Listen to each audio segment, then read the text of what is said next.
Many English learners can improve their pronunciation by listening carefully to native English speakers and trying to match the up and down movement of their sentences. That is the opinion of Marla Yoshida, an English as a foreign language teacher at the University of California, Irvine. Yoshida wants English learners to look for details that are important to native speakers. These details are not only sounds, she notes. Native speakers also communicate by using pauses and by saying some words more forcefully than others. As a result, native speakers might not understand an English learner even if the learner pronounces sounds correctly.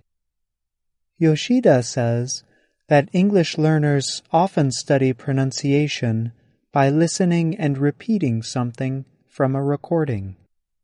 Yoshida says that English learners need to do more than listen and repeat in order to improve their pronunciation. I've gradually gotten really interested in pronunciation because it's something that many students have trouble with, but they don't always get a lot of really good instruction in it.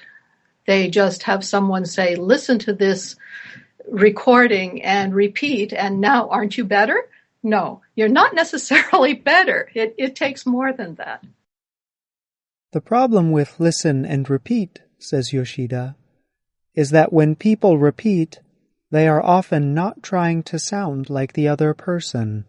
You think that when students are repeating after the teacher or whatever, they're trying to sound exactly like that person, but they're not. The sounds that you hear go into your brain, and your brain interprets them or filters them through the sound system of your own language. And what your brain ends up understanding is not everything, it's not what the speaker intended. So you have to try to get past that filter and hear all of the details that are important to someone else. So you have to try to duplicate what the person is saying. What details should you try to copy when you listen to an English speaker? Among others, the important details include pauses or breaths, which words to emphasize or give special attention to, and intonation, the up and down movement of your voice as you speak. English speakers, in particular, use a broad range of up and down movements in their voices. These movements can be difficult for English learners to recognize and understand. Native English speakers might have difficulty understanding English learners when learners use a narrow range of their voice. In other words, native speakers have fewer vocal restrictions when they are speaking.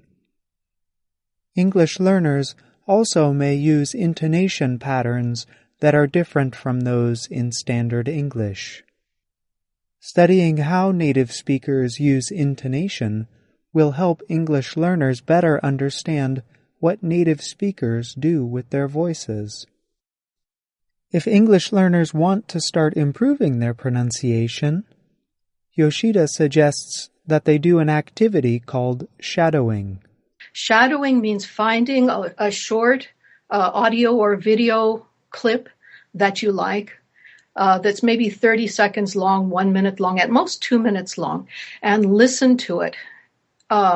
Listen to it a couple of times to get the meaning and to hear where the speaker pauses and what they emphasize and what the intonation sounds like, because those are really important things too, not just the sounds. Pronunciation is much more than saying each sound correctly, because you can say each sound correctly and still sound really hard to understand. Okay, so find a short clip, listen to it, mark things that you notice, then listen a few more times just to sort of let those sounds become a part of your brain. And then start imitating. And imitate, trying to sound exactly like that person. Here is a short example of what a shadowing activity could look like. The example comes from Martha Colm's book, Rhetorical Grammar. One of the most important aspects of your expertise with sentences is your sense of rhythm. Listen to the sentence several times. Then try to mark the intonation of the voice. Listen for emphasized words. One of the most important aspects of your expertise with sentences is your sense of rhythm. In the sentence, you can hear that some syllables are emphasized, while others are not. Overall, the voice falls after important syllables, notably at the end of the sentence. English sentences often emphasize words at the end of a sentence, the place where you usually find new information. The next time you are reading and listening to a story, try to mark the patterns of intonation that you hear. Remember, all our stories have audio, so you can print the story and do a shadowing exercise while listening to the story. Give shadowing a try and let us know how it works for you. I'm John Russell.